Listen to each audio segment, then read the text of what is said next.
So we begin with Stephanie Gosk with a closer look at incidents spreading hate and fear in America.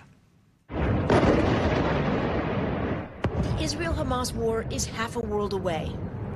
But for Palestinians and other Americans of Arab descent, it's having a dangerous ripple effect here at home. There is no question this was a hateful act. 3 Palestinian college students, Hisham Awartani visiting his family for Thanksgiving, along with friends Tassin Ali Ahmad and Kenan Abdelhamid, were attacked in Burlington, Vermont. They were walking down this street speaking Arabic and wearing keffiyehs, traditional Arab scarves, according to the family. That's when police say a man in a hoodie approached them and, without saying a word, fired off at least 4 rounds. If they were not wearing the keffiyeh, right, if they were not speaking Arabic, I seriously cannot understand in any logical sense why he would pull out a gun and shoot. I was and am incredibly angry that I feel like there's nowhere safe for Palestinians. I literally don't know where to go with my son. The suspect is charged with second-degree attempted murder, but has not been charged with a hate crime.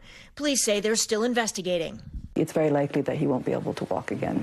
Hisham's parents spoke with NBC's Erin McLaughlin at their home in the West Bank. It was a vicious crime, and it will change my son's life. Forever. Forever. The violence is not limited to those young men. In Illinois, a 6-year-old Palestinian-American boy was stabbed to death in his home by his landlord in October.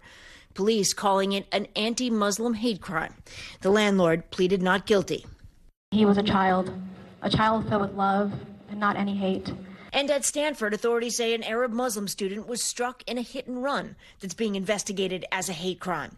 But it's not just violence. Harassment is on the rise, too. We killed 4,000 Palestinian kids. You know what? It wasn't enough. This man was charged with a hate crime for stalking after verbally abusing a food cart vendor in New York.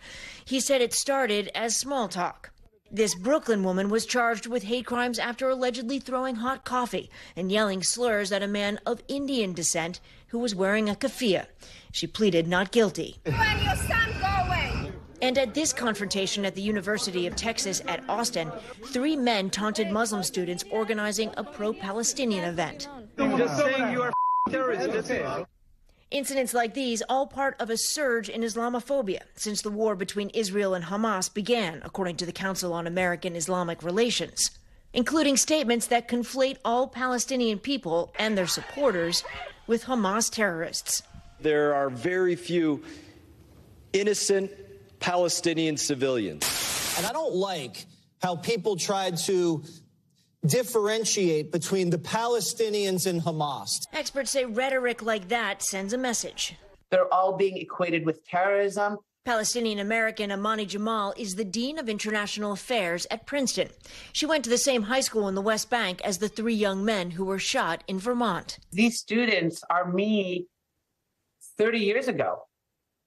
And our dream was to come to the United States to get an education so that we could live a life of dignity and freedom.